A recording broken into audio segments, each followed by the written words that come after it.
አዲስ አድርገኝ ዛሬም አሮጌ ነኝ ቃልና ተግባሬ አንስማማም ያለኝ የማይደገም ድል ለ10 ሱቆች ብቻ ከሜሪት ሪል ስቴት በታላቅ የንግድ ማዕከል በመርካቶ ተክለ ሃይማኖት ላይ በ11 በ22 እና በ33 ካሬ አማራጮች ያሉ የንግድ ሱቆችን በአንድ ዓመት ልናስረክባችሁ በፈጣን የግንባታ ሂደት ላይ እንገኛለን። የኮሪደር ልማቱን ያማከለ G+4 በሆነ የንግድ ማዕከላችን ላይ ከ640 ሺህ ብር ቅድመ ክፍያ ጀምሮ አሊያም ደግሞ ከ3.3 ሚሊዮን ብር አጠቃላይ ክፍያ ጀምሮ እየሸጥን ነው። ሱቆቻችን በኔት ኤሪያ ብቻ ማለት ለደረጃ ለሊፍት እንዲሁም ለኮሪደር ተጨማሪ ክፍያ አንጠይቆትም። በቂ ፓርኪንግ አገልግሎት፣ የሰውና የዕቃ ሊፍቶች፣ 24 ሰዓት የተሟላ የጥበቃ አገልግሎት፣ ይሄ ሁሉም ለንግድ በሚመኙት በመርካቶ ተክለ ሃይማኖት ነው። ለ10 ደንበኞች ብቻ በ15% ቅናሽ የምናስተናግድ ስለሆነ ከታች ባለው ስልክ ቁጥር ቀድመው በመደወል ካሉን ውስን ሱቆች የድርሻውን ይውሰዱ። የእግዚአብሔር ሰላምታ ይለውላችሁ ሚድረስ። እንዴት ናችሁ ወንድሞቼ? እኔ በጣም ደህና ነኝ። እግዚአብሔር የተመሰገነ ይሁን። የቅድስት ድንግል ማርያም ልጅ እንግዲህ የዓለም ዋንጫ ሌላም አነጋጋሪ ነገር ይዞ መጥቷል። በምስሉ ላይ የምታዩት ቬኒሺየስ ጁኒየር በመባል ይታወቃል፣ ወይንም በሙሉ ስሙ ቬኒሺየስ ሃውዜ ፓክሲያው ደ ኦሊቬራ ጁኒየር በመባል ይታወቃል ማለት ነው። ታዲያ በ2017-18 በፍላሚንጎ ይጫወት ነበር። በ2018 በሪያል ማድሪድ ቢ ይጫወት ነበር። ታዲያ በ2018 አጋማሽ አካባቢ በሪያል ማድሪድ ዋናው ቡድን መጫወት ጀመረ። ለብራዚል ብሔራዊ ቡድን ደግሞ ከ15 ዓመት በታች ከ2015 ከ2016 ከዛ በኋላ ደግሞ ከ17 ዓመት በታች ከ2016 ከ17 ከዛ በኋላ ከ20 ዓመት በታች ደግሞ ከ2018 እስከ 2019 ይጫወት ነበር። በ2019 ለዋናው የብራዚል ብሔራዊ ቡድን መጫወት ጀምሯል ማለት ነው እና ይሄ ብራዚላዊ ተጫዋች በዚህ ሰዓት one of the best players in the world ከሚባሉት ውስጥ ይካተታል ብል ማጋነን አይሆንብኝም። እግር ኳስ ተመልካቾችም ያው ይህን ታረጋግጡልኛላችሁ ማለት ነው እና አሁን ላይ ግን ይህ ብራዚላዊ ተጫዋች ያልተጠበቀ ነገር ይዞ መጥቷል፣ ወይንም ተቀይሮ መጥቷል ማለት ነው።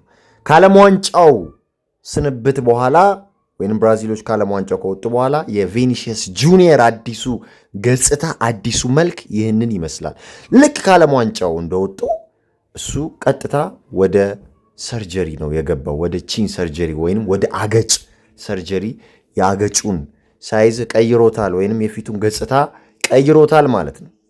ደሰን እንዳለው ከሆነ ይህ የ26 ዓመቱ ብራዚላዊ ኳስ ተጫዋች ቬኒሺየስ ጁኒየር ፈርስት ፐብሊክ አፒረንሱ ከቺን ሰርጀሪው በኋላ ማለት ነው በገርል ፍሬንዱ የጂም መክፈቻ ስነስርዓት ላይ ነበር የታየው። ፊቱን ካስቀየረ ወይንም ቺን ሰርጀሪ ካደረገ በኋላ ወይንም ኮስሞቲክ ፕሮሲጀር ካስደረገ በኋላ ማለት ነው እና ብራዚላውያን በዚህ ተደናግጠዋል። ወንድሞች የሪያል ማድሪድ ደጋፊዎችም ተደናግጠዋል። ምንድን ነው ቬኒሺየስ ጁኒየር ላይ ሀፕን ያደረገው? ምን ተፈጥሮ ነው?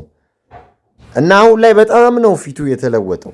እንግዲህ የአገጭ ሰርጀሪ ነው ወይንም ቺን ሰርጀሪ ነው ያደረገው ማለት ነው እና እንዳልኳችሁ ብራዚሎች ከዓለም ዋንጫው ከተሰናበቱ በኋላ ቀጥታ እሱ እዛው ብራዚል በሚገኝ አንድ የዚህ የሰርጀሪ ሆስፒታል ውስጥ ገብቶ ነው አገጩን ሊያስቀይር የፈለገው ማለት ግን ለምን በዚህ ሰዓት የሚለው ሌላው በጣም ወሳኙ ነገር ነው። እንደምታዩት ቢፎር ኤንድ አፍተር ይህንን ይመስላል።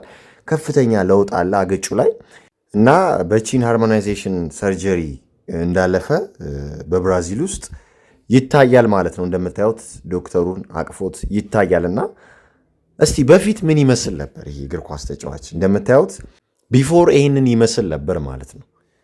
እንደምታዩት ሳይድ ቪው ወይም የጎን እይታው ይህንን ይመስል ነበር ማለት ነው። የብራዚላዊ እግር ኳስ ተጫዋች አሁን ደግሞ በክለብ ደረጃ በሪያል ማድሪድ ይጫወታል። ውጤታማ ከሆኑ ተጫዋቾችም ውስጥ በቀዳሚነት የሚጠራ ነው። የፊት መስመር ተጫዋች ነው እንደምታውቁት ማለት ነው እና አሁን ላይ ይህንን መስሏል ማለት ነው። ሌላ ማንነት፣ ሌላ ገጽታ፣ ሌላ መልክ ሰጥቶታልና ከገርል ፍሬንዱ ጋር እንደምታዩት በዚህ መልኩ ታይቶ ነበር ማለት ነው እና አሁን የበፊቱን ቬኒሺየስ የሚያውቀው መንገድ ላይ አሁን ይህንን ቢያየው ቬኒሺየስ ነህ እንደማይለው ምንም ጥርጥር የለኝም። ምክንያቱም ፈጽሞ የተለያዩ ፊቶች ነው የሚታዩት ማለት ነው እና አሁን ላይ በዚህ ትራንስፎርሜሽን ወይም በዚህ ለውጥ እንግዲህ ኢንተርኔቱ ዲቫይድድ ሆኗል፣ ለሁለት ተከፍሏል። ለምን ይህን አደረገ? ያምርበታል፣ እንኳን አደረገው፣ ምንድን ነው ከዚህ ጀርባ ያለው ነገር የሚለው ነገር እየተወራ ነው ያለው። አስታውሱ ይላችሁ ቪኒሺየስ ጁኒየር ፓርት ኦፍ ቢግ ክለብ ነው። ከዚህ በፊት ተነጋግረናል። አሁንም ምንነጋገር ይሆናል እንደተለመደው በመረጃና በማስረጃ ምንም ችግር የለም ለሱ። ጂም ኬሪ እንደምታውቁት በዚህ በክሎኒንግ አጀንዳ ካለፉ ሰዎች መካከል አንዱ ነው። እንግዲህ ኦልሞኪንግ ታንግ የሚባለውን ሳይን ካሳየ በኋላ ወይንም እዛ አካባቢ ሳይን አሳይቶ ስም ከጠራ በኋላ ምን ማለት ነው ሲለው ጂሚ ታውቀዋለህ እንደማታውቃቱን ሁሉም ያውቀዋል ብሎ ስም ከጠራ በኋላ በኢሉሚናቶች እንደተጠመደ ይታወቃል። ከዛ በኋላ ሚስቱ እንደተገደለች የሚታወቅ ነው እንደምታውቁት ማለት ነው። እና አሁን ላይ ያለው መልክ ደግሞ ፈጽሞ በፊት ከነበረው የተለያየ እንደሆነ የሚታይ ነው በግልጽ ማለት ነው። እና ኦልሞኪንግ ታንግ ማለት ባይዘዌ ከዚህ በፊትም ተነጋግረናል። ለማስታወስ ያህል ኦልሞኪንግ ታንግ የሚሉት እንግዲህ በእግዚአብሔር ላይ ብላስፎሚ ለማድረግ አይደረግም እንጂ ሰው የዘራውን ሁሉ ያንኑ ያጭዳል። እንዲሁም የሰርፐንቱን ምላስ ታንግ የዘንዶውን ሪፕሬዘንት ለማድረግ እንዲሁም የሺቫን ወይም የካሊን ስፕሪት ለማስተዋወቅ የህንድ ጣዖቶች ማለት ነው የሚደረግ እርኩሰት ነው። በሴሌብሪቲስ፣ በሚውዚሽያንስ፣ በአክተርስ፣ በኢንፍሉዌንሰርስ የሚደረግ ሪቹዋል ነው ማለት ነው። እንደምታዩት እዚህ ጋር ብዙ እንግዲህ ታዋቂ ሰዎች ይህንን ምልክት ያሳያሉ በኤሊቶች ደረጃ ራሱ ማለት ነው። እና ከሴክሹዋሊቲ ጋርም የሚገናኝ ነገር እንዳለው ማወቅ አለባችሁ። እርኩሰታዊ ግንኙነት ሪፕሬዘንት ያደርጋልና ማህበራዊ አመፅንም ሪፕሬዘንት ያደርጋል። የዲያብሎስ ልጆች አመፀኞች አይደሉ? ትንቢተ ኢሳያስ ምዕራፍ 57 ከቁጥር 3 የሚለውን እኮ ማየት ነው። እናንተ የአስማተኛይቱ ልጆች የአመንዝራውና የጋለሞታይቱ ዘር ወደዚህ ቅረቡ። ዩሲ የአመንዝራውና የጋለሞታይቱ ዘር ዩሲ በማን ታላግጣላችሁ? በማንስ ላይ አፋችሁን ታላቅቃላችሁ? ሉክ ምላሳችሁንስ በማን ላይ ታስረዝማላችሁ? ዩሲ ኦልሞኪንግ ታንግ የሚባለው ይሄ ነው ማለት ነው። እናንተ እንደዚህ አይነት ሰዎች ደግሞ ምን አይነት ሰዎች ናቸው? በአድባር ዛፎች መካከል በለመለመም ዛፍ ሁሉ በታች በፍትወት የምትቃጠሉ እናንተም በሸለቆዎች ውስጥ በዓለትም ስንጣቂዎች በታች ሕፃናትን የምታርዱ የአመፅ ልጆችና የሐሰት ዘር አይደላችሁምን? ይላል። ስለዚህ እንደዚህ አይነት ሰዎች አያችሁ፣ ቀደም ፎቶቸውን ያሳየኋችሁ ሰዎች ገዳዮች፣ አራጆች፣ ብለድ ሳክሪፋይስ፣ ሁማን ሳክሪፋይስ የሚያቀርቡ አደገኞች እንደሆኑ፣ አላጋጮች እንደሆኑ፣ አመፀኞች እንደሆኑ ይናገራል ትንቢተ ኢሳያስ ማለት ነው። እና ቪኒሺየስ ጁኒየር ይህ ምልክት አሳይቶ ነበር በናፖሊ ጨዋታ ላይ ማለት ነው። ዩሲ ልክ እንደ ጂም ኬሪ አይነቱን ማለት ነው። ዋን አይ ሳይን ዳይ ኦፍ ፕሮቪዳንስ ኦል ሲንግ ዳይ ኦፍ ኢጂፕት ዳይ ኦፍ ሆረስን አሳይቶ ሁሉን የሚያየውን አይን አሳይቶ አይን ሲቦል አሳይቶ ከስር ምላሱን አስረዝሟል። መጽሐፍ ቅዱሱ ላይ እንደሚለው አላቋል ማለት ነው እንደምታዩት ማለት ነው። እና ማላገጥ፣ መሳደብ የአመፅ ልጅ መሆናቸውን የሚያሳይ ደምገባሪ መሆናቸውን የሚያሳይ ከዲያብሎስ ወገን እንደሆኑ የሚያሳይ ምልክት ነው ማለት ነው። ጂም ኬሪ ያን ምልክት ካሳየ በኋላ ፊቱን ለውጦ መጣ እንደምታውቁት ማለት ነው። ይሄን ምልክት በ23 ደግሞ በዩኤፋ ሻምፒዮንስ ሊግ ላይ ቪኒሺየስ ጁኒየር ካሳየ በኋላ ጎል አግብቶ እሱም አሁን ላይ ፊቱን ቀይሯል ማለት ነው። እና በጣም የሚገርም ነው ዲያብሎስ እንዴት እንደሚጫወትባቸው በስጋቸው በመንፈሳቸው የምታዩት ነው ማለት ነው። እና ይህን ምልክት እንግዲህ በሌሎች አጋጣሚዎችም ሲጠቀመው ይታያል ማለት ነው። ዝም ብላችሁ ከመሬት ተነስታችሁ እንዲህ አይነት ምልክት አታሳዩ የዛ አባል ካልሆናችሁ በስተቀር። አስታውሳለሁ በ24 ጁን 1 ከቦሩሺያ ዶርትመንድ ሪያል ማድሪድ የሻምፒዮንስ ሊግ ፍጻሜ ያደረገ ዕለት ሪያል ማድሪድ 2-0 አሸናፊነት ተጠናቆ 15ኛውን ሻምፒዮንስ ሊግ ታይትል ከፍ አድርገው ካነሱ በኋላ እንግዲህ እዛ ሜዳ ላይ አንድ የተገኘ ሚዚሽያንስ ወይንም የዲያብሎስ ስራ አስፈጻሚ ነበር፣ ጄዚ እንደምታዩት ማለት ነው። ሄዶ ጄዚን አቅፎ ሰላም ብሎ ነው የሚገባው ወደ ሜዳው ማለት ነው። እና ከጄዚ ጋር ያላቸው ወዳጅነት ቁርኝት በጣም በተደጋጋሚ ጊዜ በካሜራ ውስጥ የሚገባ ነበር እንደምታዩት ማለት ነው።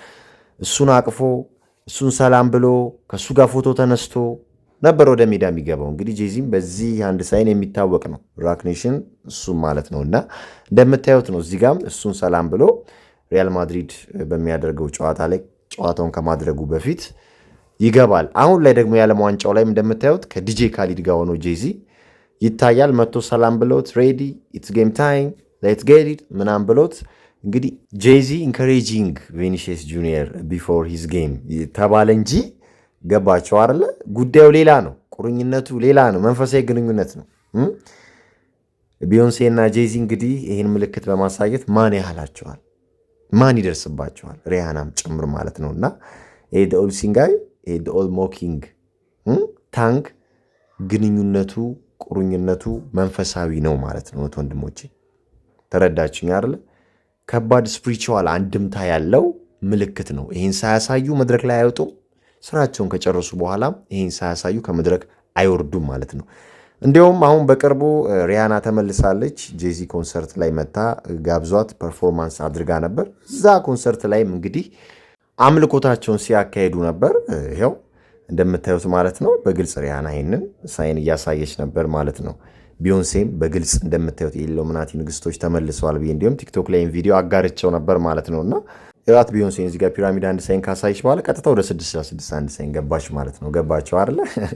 እና ግልጽ ነው፣ ፊት ለፊታችሁ ነው የሚያደርጉት ይሄን ነገር።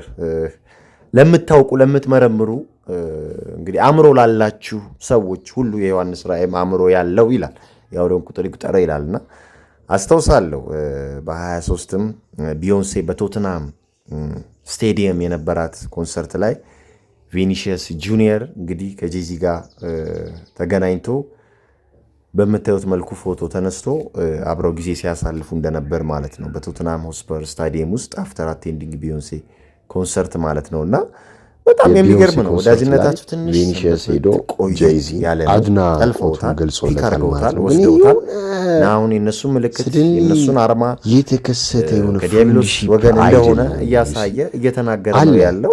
በጣም በሚገርም ሁኔታ ማለት ነው። እና አሁን ላይ ፊቱን ቀይሮ እዛ ኮንሰርት ላይ ተገናኝተው ነበር ማለት ነው። ስለዚህ ቢዮንሴ አንድ ሳይን መጠቀም ከዛ በኋላ ብዙ ዘፋኞች ቪኒሺየስ ጁኒየር ዳትስ ዋይ ማለት ነው የኳሱ ዓለም ውስጥ የነ ጄዚ ገብተዋል ማለት አሉ ተብለው ተቀይረው የመጡ አሉ።